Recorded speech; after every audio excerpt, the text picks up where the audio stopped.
irmãos, em um ato de compromisso, quem veio ouvir a palavra aqui, levante a sua Bíblia, por gentileza. Amém? Pode baixar. Vocês se comprometeram agora em ouvir a palavra de Deus, independente de como ela venha nesta noite. Tá certo? Vamos para o tema? Primeira epístola de Paulo aos Tessalonicenses, capítulo 4, versículos 3 e 4, por gentileza. Ontem estivemos aqui ouvindo a palavra de Deus, hoje pela manhã ouvimos o pastor Eduardo, o pastor presidente José Carlos de Lima, graças a Deus por tudo que ouvimos, e vamos continuar ouvindo a palavra do Senhor. Primeira carta de Paulo aos Tessalonicenses, no capítulo 4, do versículo 3 e versículo 4.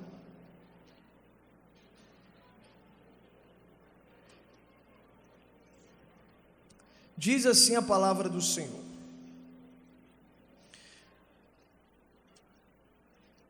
porque esta é a vontade de Deus, a vossa santificação, que vos abstenhais da prostituição, que cada um de vós saiba possuir o seu vaso em santificação e honra. Aí você repete comigo assim: verdades sobre a santificação.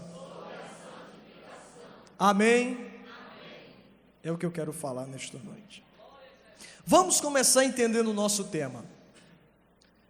O termo santidade é um substantivo que pertence ao adjetivo santo, que pertence ao verbo santificar, que basicamente significa tornar santo. O termo santo, tanto no hebraico como no grego, significa separado, consagrado e recriado para Deus. Quando o termo santo é aplicado a pessoas como santos de Deus, tem duas implicações. A primeira é devoção e a segunda é assimilação. Devoção nos dá a ideia de uma vida para o serviço de Deus, e a assimilação nos dá uma ideia de imitar, conformar-se e tornar-se como Deus em seus princípios morais. É uma breve definição sobre santificação que eu vou dar agora. Santificação é um processo. Foi dito aqui pela manhã que santidade é um estado, mas não é somente um estado. Santificação é um processo que resulta na santidade. Então, santidade é mais do que um estado. Santidade é um resultado da santificação, que é um processo. Então, o cristão, através da santificação, ele se torna santo. E uma das melhores definições de santificação que eu conheço, eu vou dizer agora. O que é santificação? Santificação é a operação graciosa do Espírito Santo, que tem como participação a nossa responsabilidade, e por meio da qual pecadores justificados são libertados do poder do pecado, tendo a sua natureza transformada segundo a imagem de Deus e habilitados para viver uma vida agradável a Deus. Isso é uma das melhores definições de santificação.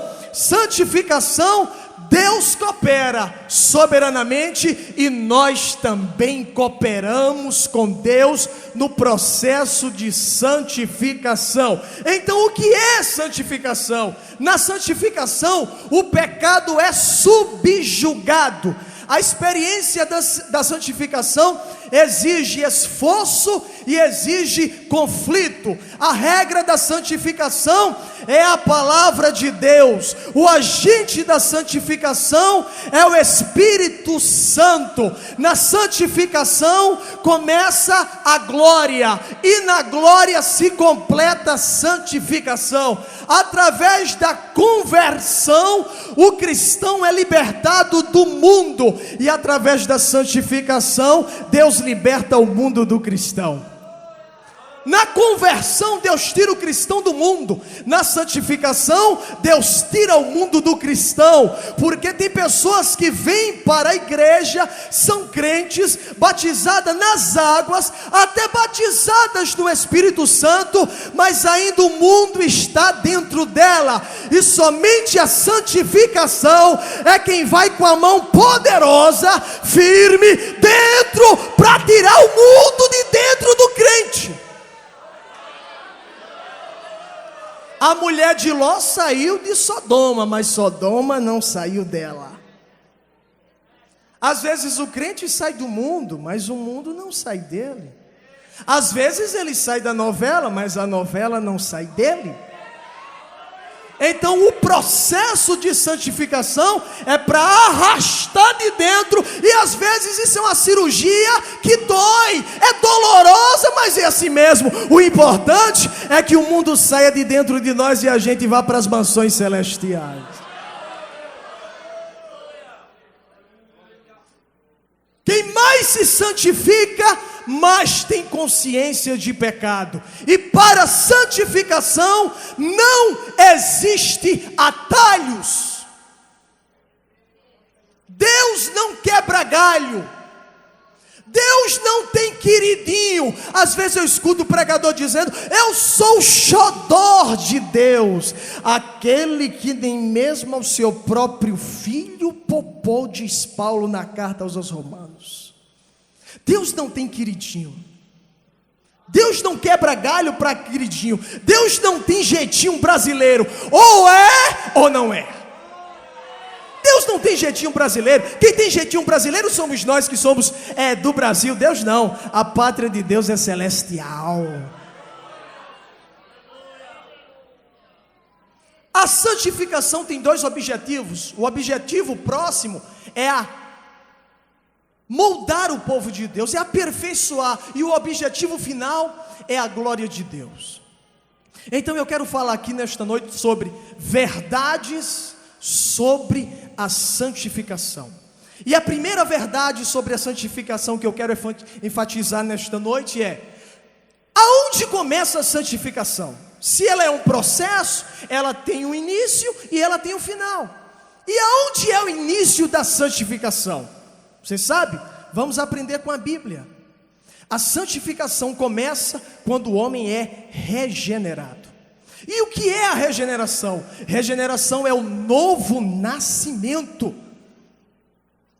É quando Deus, através do Espírito Santo, Ele comunica vida a um pecador que, segundo a carta de Paulo aos Efésios, no capítulo 2, está morto em ofensas e pecados, e todas as inclinações do seu coração é somente para o pecado, para a miséria e para a maldição. Então Deus, através do Espírito Santo, vai lá dentro e comunica vida espiritual soberanamente. Eu pergunto: quem determinou aqui nascer fisicamente? Quem disse: eu vou nascer, viu? Meu pai e minha mãe, vocês vão ter relações, eu vou nascer. Quem foi que determinou? Ninguém determinou nascer aqui fisicamente. E também o novo nascimento espiritual, também ninguém determina nascer. É algo soberanamente de Deus. A primeira vez que Jesus falou sobre o novo nascimento, Ele não falou para um antirreligioso. Ele não falou para um ateu. Ele não falou para um agnóstico. Ele não falou para um físico que não acredita em Deus. Ele falou para Nicodemos. E quem era Nicodemos? Nicodemos era príncipe dos judeus. Nicodemos era fariseu. Nicodemos era membro do Sinédrio, Supremo Tribunal dos judeus, para julgar questões contra a lei. Nicodemos tinha um currículo dentro da lei assustador. Nicodemos conhecia a Torá, Nicodemos conhecia os livros históricos, ele conhecia os profetas menores, profetas maiores, os livros sapienciais, os livros proféticos, ele conhecia os 613 preceitos da lei, dividido em dois grupos. Os primeiros 248 era o que podia fazer, e o segundo 365 era o que não se podia fazer. Ele sabia de tudo.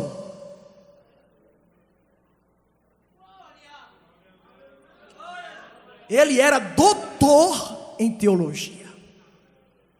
Mas quando ele chega para Jesus à noite, com medo, a fama, o currículo muito grande, ele vai de noite e diz: mestre, eu sou mestre, eu sei o que é um mestre.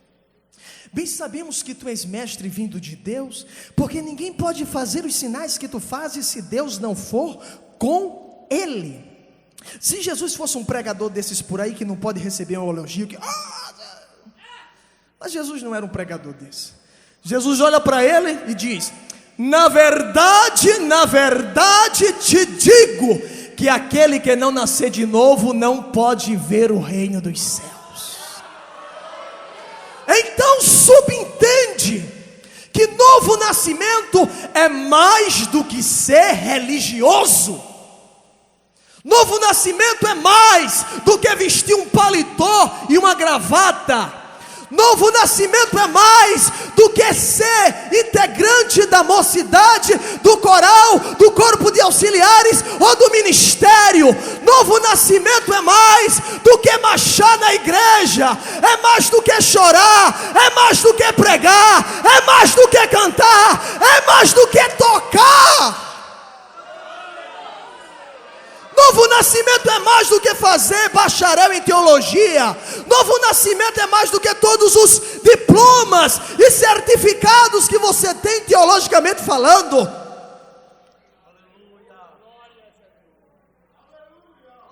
Novo nascimento é mais do que isso. Novo nascimento é mais do que ter o pai e a mãe como crentes. Ah, meu pai e a minha mãe é crente, graças a Deus por isso, mas isso não significa que você é. Novo nascimento é mais do que ter a carteirinha de membro da Assembleia de Deus. Novo nascimento é mais do que participar 20 anos dos cultos e dos círculos de oração. Novo nascimento é receber de cima uma vida que na terra não pode se encontrar. E Jesus disse: isso, Nicodemos, é inegociável.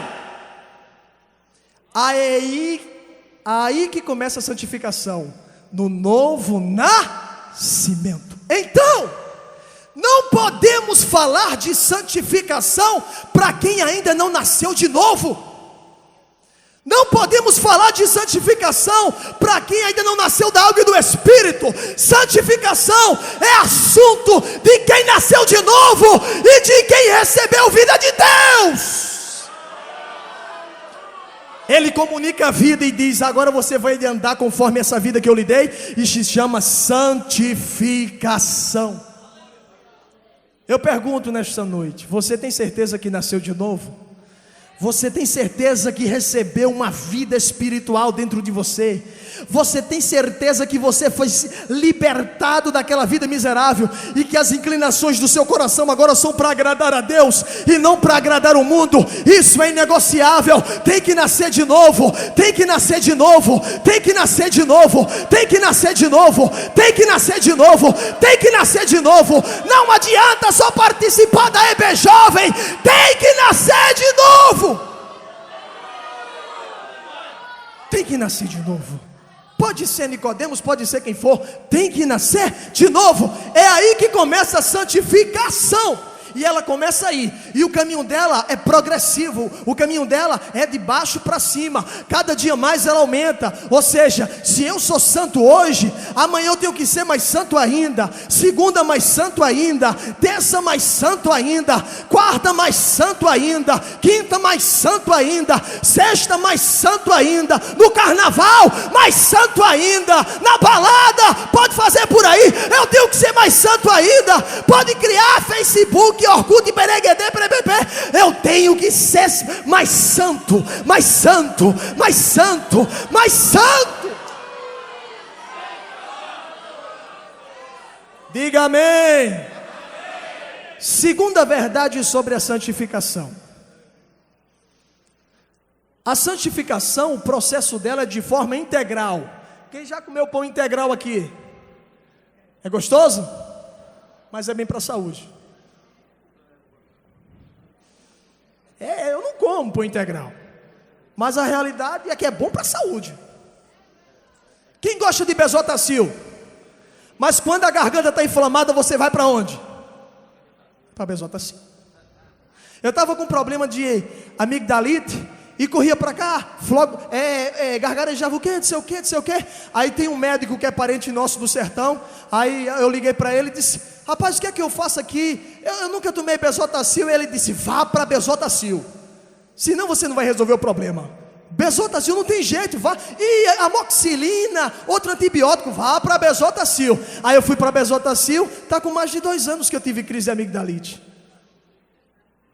A santificação é de forma integral. 1 Tessalonicenses capítulo 5, versículo 23. E o mesmo Deus de paz vos santifique em tudo, e todo o vosso espírito, alma e corpo sejam plenamente conservados, irrepreensíveis para a vinda de Jesus. Olha os termos: e o Deus de paz vos santifique tudo, e todo completamente. Olha os termos: tudo, todo e completamente. Tudo, todo e completamente. Aí vem Paulo na segunda carta aos Coríntios, capítulo 7, versículo 1, diz: ora, irmãos, nós que temos tais promessas, nos purifiquemos de toda imundícia da carne e toda imundícia do espírito, aperfeiçoando a santificação no temor do Senhor. Santificação é de forma integral. Aí vem o evangelho pragmático, vem o evangelho contemporâneo, vem o evangelho superficial, vem o evangelho diluído e diz assim: besteira, roupa não tem nada a ver com salvação.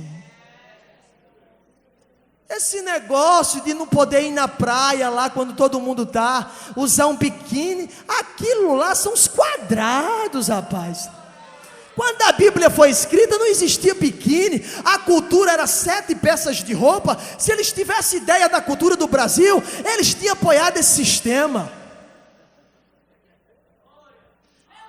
O evangelho contemporâneo está desintegrando o conteúdo da santificação e está excluindo o corpo. Não importa como você se vista. Eu fui para uma congregação um dia desse, aí cheguei cedo e mais da metade da mocidade estava para chegar, e eu estou lá.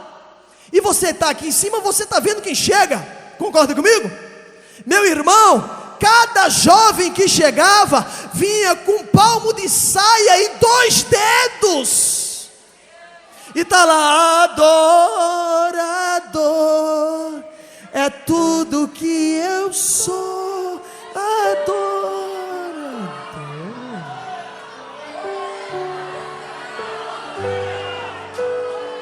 Eu vim pregar como se fosse a última vez que eu fosse pregar na vida e morrer depois do culto. Crie vergonha na cara, tenha decência e saiba se vestir quando vir para a casa de Deus. Guarda o teu pé quando entrares na casa de Deus. Jesus chega no templo. O povo está acostumado com Jesus: bem-aventurados mansos, bem-aventurados misericordiosos, bem-aventurados pobres de espírito, bem-aventurados os humildes. Aí Jesus entra no templo. Quando ele chega no templo, ele chega no pátio dos gentios. Havia o pátio dos gentios, o pátio dos judeus, depois o lugar santo, depois o santo dos santos, aonde havia a arca do concerto. Jesus chega no pátio dos judeus. Por exemplo, a porta da igreja aí, ele chegou nesse espaço da porta para a grade lá de fora. Quem foi que ele viu? Ele viu a turma dizendo: quem dá mais uma pomba, quem dá mais de uma pomba, quem dá mais de um cabrito, quem dá mais de um cabrito. E aí, o negócio hoje está bom, visto aqui no templo, é dinheiro demais. Jesus disse: espera aí,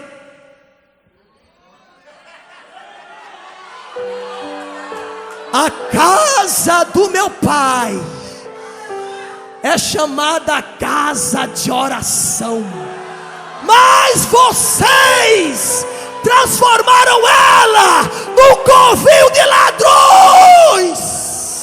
Saiam. Aonde Jesus chega, ladrão tem que sair ou se converter. Mas dentro da casa de Deus tem que ter ordem, decência, reverência, respeito. Aleluia! Ele é o Deus de toda reverência.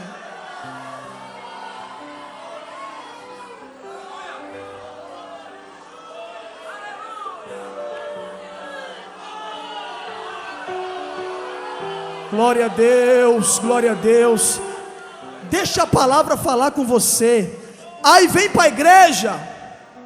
Tá filmando aí, tá? Tá filmando, tá? Eu vi a luz apagada.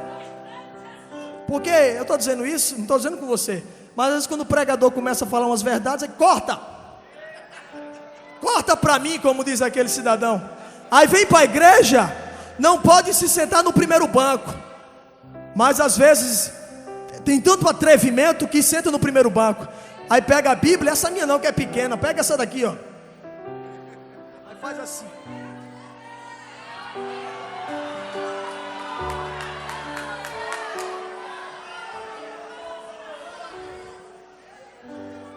E do mesmo modo, vocês se vistam em traje honesto, com vergonha e com honestidade, pudor, simplicidade.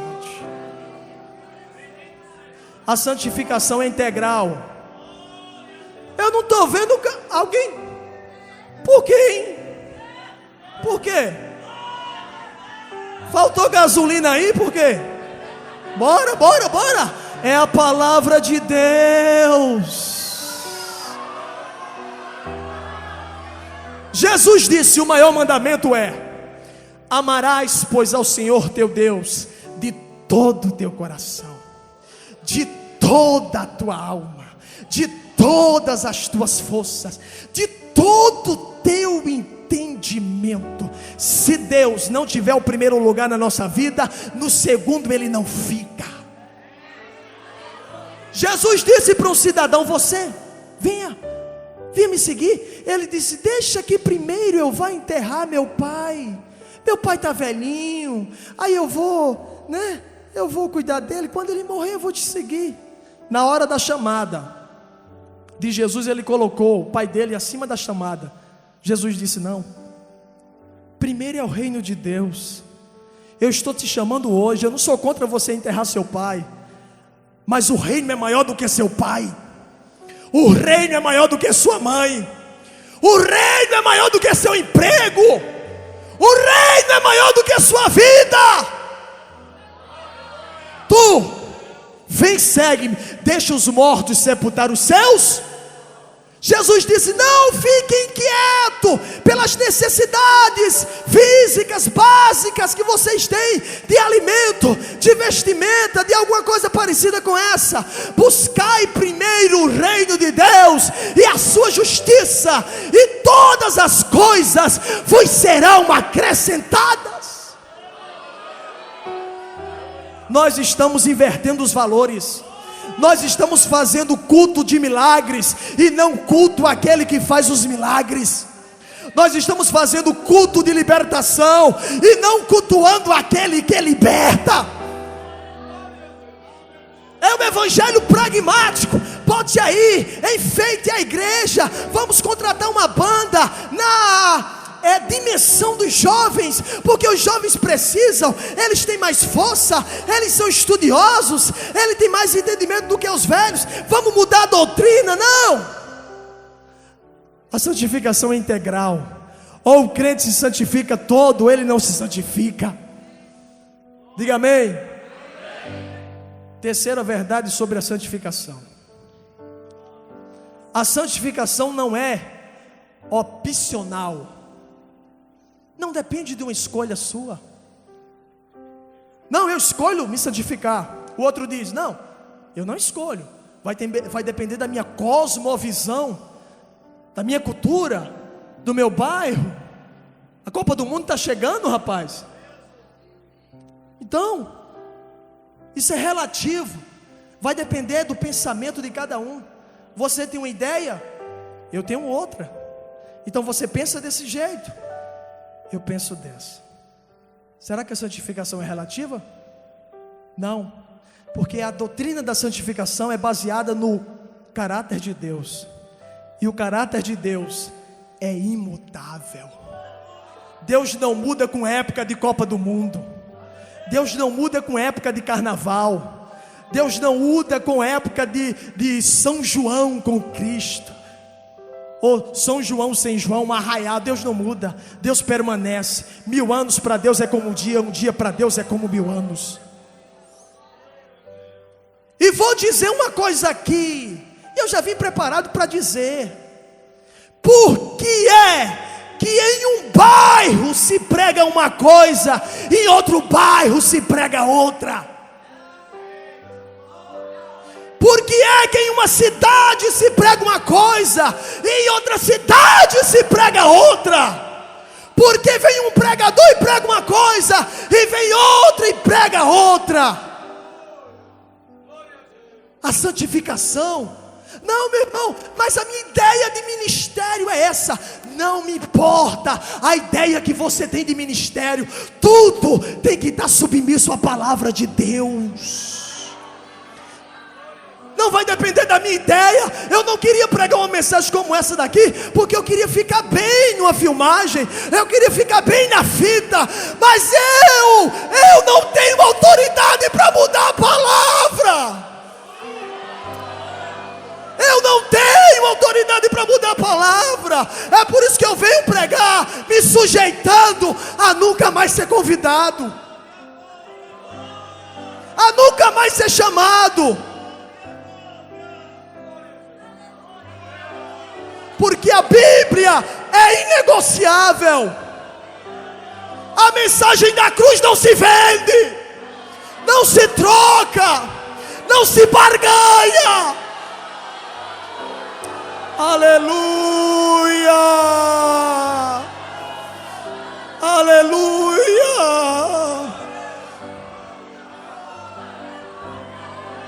A Bíblia não tem data de validade. A Bíblia não está sujeita aos fungos, à corrupção. É o livro mais antigo e é o campeão de tradução no mundo. É o livro mais antigo e é o livro mais lido do mundo. É o livro mais amado e é o livro mais odiado da terra. Satanás usa as seitas para contrariar a Bíblia, mas Jesus deu uma demonstração terrível, vencendo Satanás no deserto, citando 3 vezes: está escrito, está escrito, está escrito.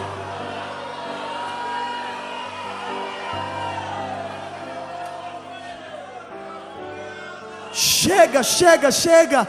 Nós não precisamos de movimento humanos, nós precisamos do movimento da palavra.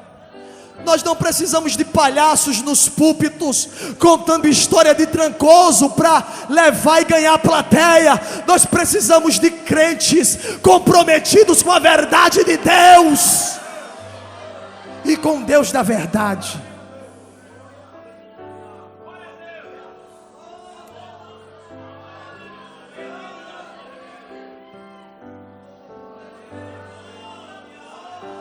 Glória a Deus, aleluia.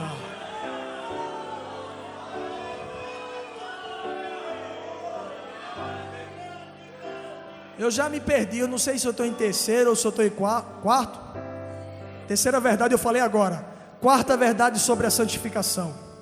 A nossa santificação tem como padrão, não, e eu vou dizer com toda ousadia, não o estatuto da nossa igreja.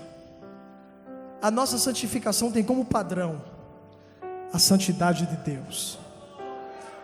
1 Pedro capítulo 5, versículo 15 e 16. Assim como é santo aquele que vos chamou, sede vós também santos em toda maneira de viver, porque escrito está: sede santo, porque eu, Senhor, sou santo. Deus tem perfeita santidade. Agora eu quero um minuto de atenção. Pode continuar aí se você quiser. Todos os homens que foram expostos à santidade de Deus só tiveram uma coisa em mente: eu vou morrer. Todos os homens. E eu não estou falando de homens depravados, estou falando de homens íntegros.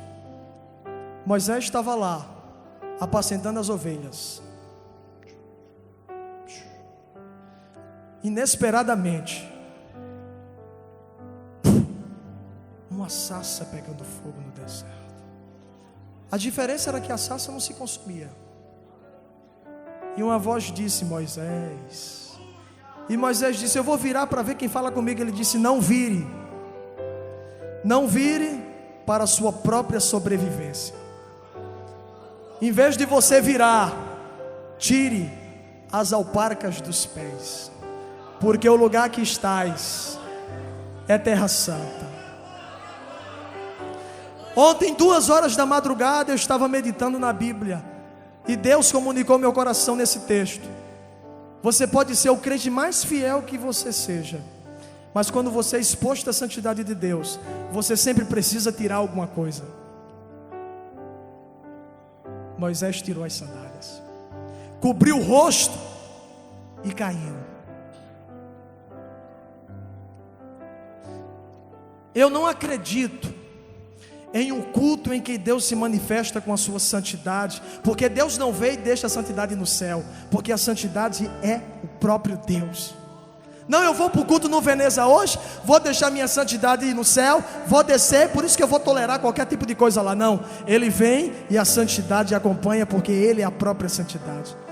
Eu não acredito em um culto que Deus se manifeste e o pecado permaneça. Não, é mentira. Quando eu digo que Deus se manifesta no culto e pessoas em pecado continuam fazendo errado e com a capa, é mentira. Não foi Deus que se manifestou, foi espetáculo de emoção. Porque quando Deus se manifesta, você tem que tirar alguma coisa, você tem que abandonar a mentira, você tem que deixar a inveja, você tem que rasgar a mini saia, o decote, o biquíni. Você tem que parar de expor o seu corpo no Facebook.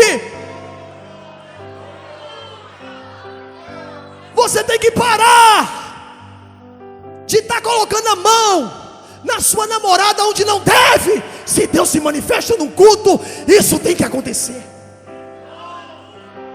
Tem que acontecer.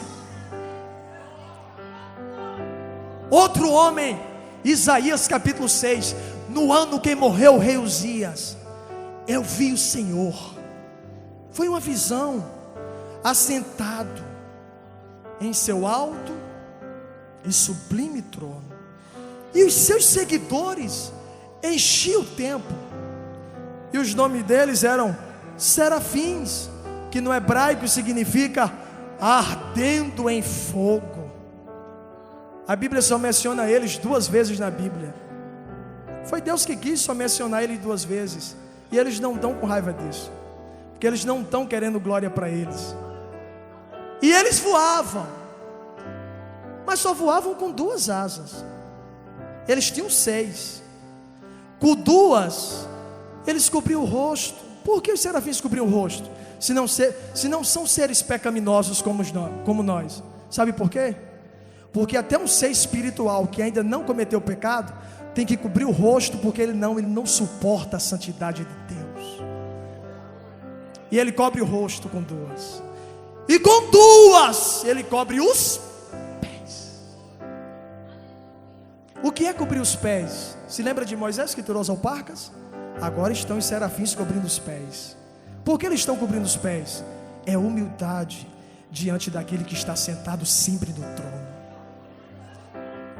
daquele que chama cada estrela pelo seu nome, que o mar cabe na sua mão, aquele que trouxe uma palavra aqui, porque ele é soberano, e não foi a palavra que você queria ouvir nesta noite, porque não é você que está no trono, é Deus quem está no trono. Eles estavam voando por cima do trono daquele que todos os demônios têm que parar e dizer: o que temos nós contigo, Jesus? Vieste nos atormentantes do tempo, se nos expulsas, permita aos demônios e o chulé, nos permita entrar naquela manada de porcos. Jesus disse: sai, entra lá. Ele é todo poderoso. E com duas voavam para quê? Obedecendo às ordens de quem estava no trono, e está no trono. Aí ele disse: e os umbrais da porta começaram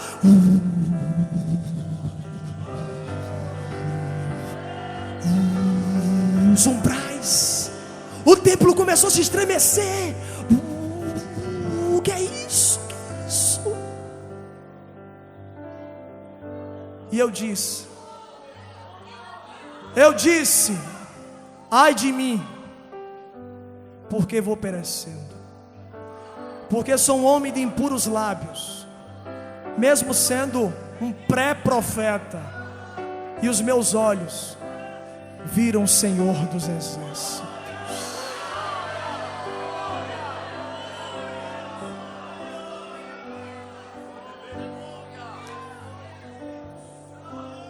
A palavra no hebraico estou se desintegrando. Era como se os membros, os braços estivessem caindo, se soltando.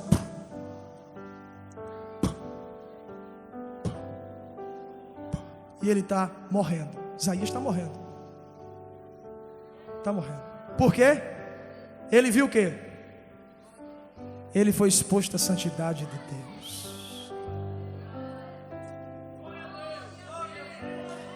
Mas um serafim, que já era ardente de fogo, foi lá no altar, e ele disse: não, eu não vou pegar com a minha mão. Aí pegou um instrumento, pegou uma brasa,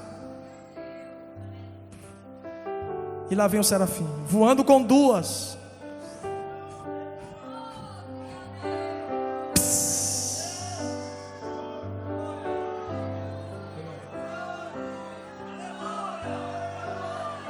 Olha, escuta. Escuta. O serafim não fez cosquinha. Não, ele fez. Porque para purificar pecado precisa de ser queimado com brasa tirada do altar. E não tem outra região que dói mais do que os lábios, mas tinha que ser tirado. Não morrerás, Isaías, o teu pecado foi purificado. Tu podes agora ser profeta.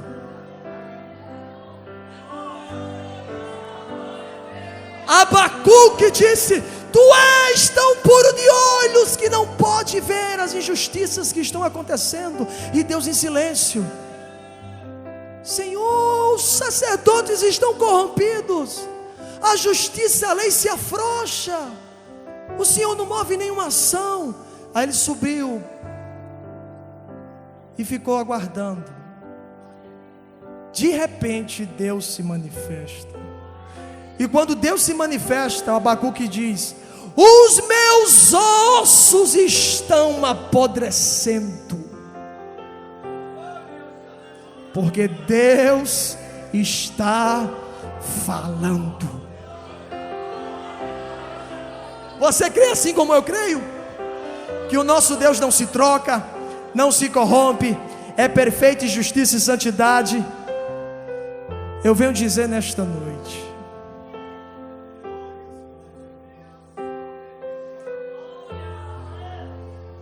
no dia que Deus se manifesta, quem usa de engano não permanece. Pecados são confessados, capas são tiradas. E se você tiver a humildade dos serafins de cobrir os pés e dizer: quem está pregando é um auxiliar, mas é a palavra de Deus, eu vou receber, você não morrerás. Agora, se você bater no peito e dizer: não, quem manda na minha vida sou eu sou dono do meu nariz, não tem quem mande em mim, pai, mãe, ninguém manda. O fim não é bom, mas Deus não quer isso. Encerro dizendo que a santificação é a preparação do caminho para o avivamento. Irmãos, eu tenho que dizer isso aqui. Nos ensinaram um conceito de avivamento que não é bíblico. Nos ensinaram um conceito de avivamento que não está de acordo com o Evangelho. Dizem por aí que avivamento é você. Ou você dá uma machada na igreja. Não. O evangelista Billy Graham disse: todos os grandes avivamentos que aconteceram na história da igreja deram ênfase à santidade de Deus e à santificação dos crentes. Leia o avivamento na rua Azusa, leia na Inglaterra, leia na Europa os grandes avivamentos que Deus mandava. Sabe o que é avivamento? Sabe o que é avivamento? É a gente chegar no final do ano e a segurança pública dizer: incrível, no Jardim Veneza a violência diminuiu consideravelmente. Incrível, na cidade de João Pessoa o tráfico de droga enfraqueceu. Sabe o que é avivamento? É as casas de prostituição serem fechadas. Sabe o que é avivamento? É a sua empresa onde você trabalha ser influenciada pelo Evangelho. Sabe o que é avivamento? É você ganhar sua rua para Jesus e o seu bairro. Sabe o que é avivamento? É as pessoas abandonarem o pecado. Sabe o que é avivamento? É arrependimento. Sabe o que é avivamento? É o crente dizer: eu estou aqui pela misericórdia. Eu não acredito em avivamentos que a pessoa marcha na igreja e desacata a dirigente de oração. Eu não acredito em avivamento onde a pessoa chora na igreja e dá tapa na cara da esposa em casa. Eu não acredito em avivamento aonde grupos que tocam e que cantam vêm para a igreja, toca 2 hinos e sai para fora pensando que o culto é só 2 hinos e que acabou o culto porque eles não vão mais cantar. Eu não acredito em pregador que marcha e deixa para chegar na igreja 8h30 só para receber a oportunidade. Avivamento é ser transformado de glória em glória. Avivamento é ter um verdadeiro arrependimento e uma verdadeira conversão. Avivamento é você chegar no trabalho e o cidadão dizer a você: eu vou lhe dar R$1.000 para você assinar um documento falso, e você dizer: pode me demitir, porque eu não assino esse documento, eu sou um crente, Jesus morreu na cruz para me salvar, e eu não vou assinar. E se você fechar a porta para mim, Deus abre portas maiores. Sabe o que é avivamento? É você honrar sua esposa na ausência. Isso é avivamento. é você respeitar o próximo, é você considerar seu pastor. Avivamento é comprar e pagar.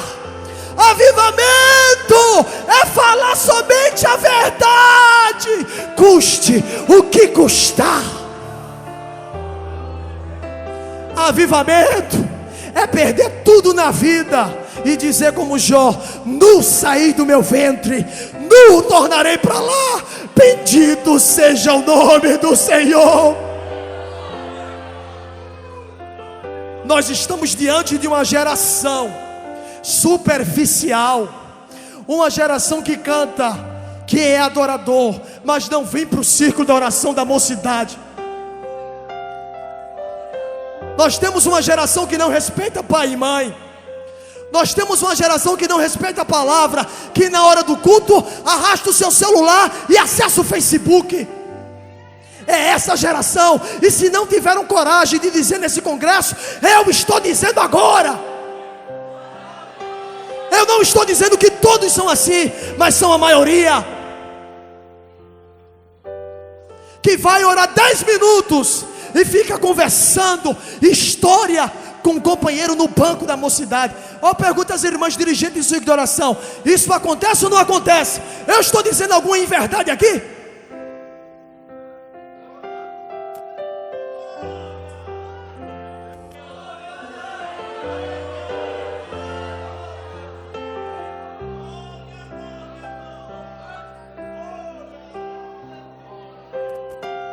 Vamos preparar o caminho para o verdadeiro avivamento. Sabe como é que a gente prepara o caminho? Quem namora, relação sexual com a bênção de Deus só depois do casamento. Vamos preparar o caminho? Vamos preparar o caminho para o avivamento? Vamos preparar? Casamento é para toda a vida. Se tu quer casar e com um ano se separar, não casa. Casamento é para toda a vida. O número de divórcios tem aumentado na igreja assustadoramente. E não é isso que Deus quer para a igreja dele. Existem exceções para o divórcio, Jesus falou, mas o que está acontecendo é uma atrocidade nessa área. Vamos preparar o caminho para o avivamento? Vamos vir decentemente para a igreja. E não só para a igreja. Vamos ser crente aqui, ser crente na rua, ser crente no shopping. Às vezes eu ando no shopping, aí estou andando no shopping, né? Andar no shopping não é pecado, comprar não é pecado. Aí eu estou andando no shopping, estou com a minha esposa, daqui a pouco eu avisto uma jovem da mocidade da minha igreja. Meu Deus, eu digo à minha esposa: será que ela viu o cão? Minha filha, será que eu sou tão feio assim? Será que você tem um mau gosto? Por quê? Por que tem medo do dirigente? Por que tem medo do coordenador? Por que tem medo do pastor? Não temos homens que só pode matar o corpo e nada fazer com a alma. Tema a Deus. O temor do Senhor é o princípio da sabedoria. Nós estamos vivendo uma vida superficial. Aquele que tem os olhos de chamas de fogo é Jesus, não é o pastor. E uma vez eu disse, todas as vezes que o pastor diz na igreja, alguém diz: foi o fuxiqueiro que foi dizer. Eu quero ver você dizer que Jesus é fuxiqueiro quando Jesus revela o pastor aqui o pecado. Chama Jesus de fuxiqueiro? Chama Jesus de fuxiqueiro? Chama Jesus de fuxiqueiro? Chama Jesus de fuxiqueiro quando ele vai no ouvido do anjo e diz assim: fulano e fulano de tal está fazendo isso. Aplique a doutrina, aplique a verdade para sarar a alma dele. Aí você chama Jesus de fuxiqueiro? Vamos preparar o caminho para o avivamento. E quando o avivamento chegar, ele não é produzido por homens. Abacuque diz: aviva a tua obra, Senhor. Avivamento não é produzido por pregador e por cantor. Avivamento é soberania de Deus. Agora a responsabilidade nossa é preparar o caminho. Encerro dizendo que a santificação nos traz beleza. Beleza. O crente que se santifica, ele não é feio e nunca será, porque a santificação é crescer à semelhança de Jesus. Quanto mais você se santifica, você parece mais com Jesus. O diabo não odeia você porque você comprou um carro novo, ou veste uma calça boa, ou um sapato assim que eles botam brilho aí, ó. O diabo não quer saber se você está com uma gravata nova, ou se você fala. O diabo não quer saber se o pregador dá pausas na pregação. Não. O diabo só está preocupado com uma coisa. E ele só odeia uma coisa em você. É quando você, cada dia que passa, parece mais com Jesus. Porque toda vez que ele olha para você, ele se lembra de Jesus que esmagou a cabeça dele na cruz do Calvário.